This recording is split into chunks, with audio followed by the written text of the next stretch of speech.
After arriving in another world, he refuses to be a hero, while others focused on leveling up and preparing to defeat the Demon King. Michio concentrated on accumulating wealth. Also, he could purchase the Beastman slave he desired. What he truly wanted was a Beastman race that combined combat power with rarity. When he first arrived in this new world, he found himself inside a stable. Fortunately, the familiar status interface allowed him to quickly grasp his situation, and he even briefly believed he was inside a virtual game. While rummaging through the hay, he unexpectedly obtained a legendary sword. Not only did it increase his attack power fivefold, it also possessed a special absorption ability. Before he had time to think it through, the village came under attack by bandits. The villagers were soon overwhelmed, and Michio drew his sword to join the fight. Empowered by the blade, the battle ended quickly, with all the bandits slain. Afterward, the village chief invited him to rest at his home, and allowed him first choice of the spoils. However, Michio soon sensed something was wrong. The most valuable bandit headscarf had been secretly swapped. When informed, the village chief clearly panicked, arranged for Michio to rest first, and promised to thoroughly investigate the matter. Michio appeared to accept this, but privately attempted to log out of the game. No matter what he tried, he could not find any way to exit.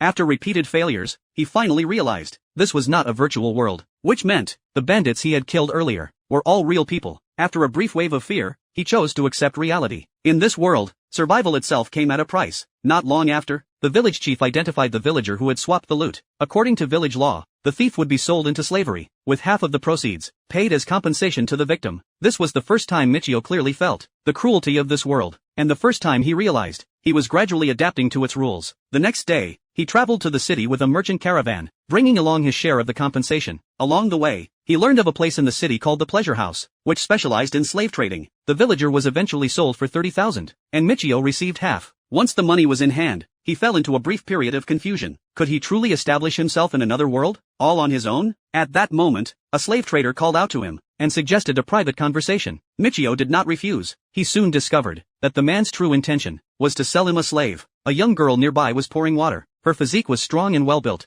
That Michio could not ignore. The trader explained that she was of the werewolf race, capable in real combat. Whether for dungeon exploration or other purposes, there would be no future complications. Michio was instantly tempted. However, the price of 400,000 forced him to calm down. The trader, however, granted him 5 days to raise the money. From that moment on, Michio resolved to earn money at any cost. In the days that followed, he repeatedly entered the dungeon to hunt. Reality was brutally unforgiving. Even fighting all day, he earned less than 300. Gathering such a massive sum within the limited time was nearly impossible, but he had no way back. Early the next morning, he entered the dungeon once again. Relying on his teleportation skill, his efficiency improved significantly. Just as he prepared to venture deeper, Michio discovered a hidden chamber. Mistaking it for a treasure room, he stepped inside without hesitation. Instead, it was a trap space. Large numbers of dryads swarmed him,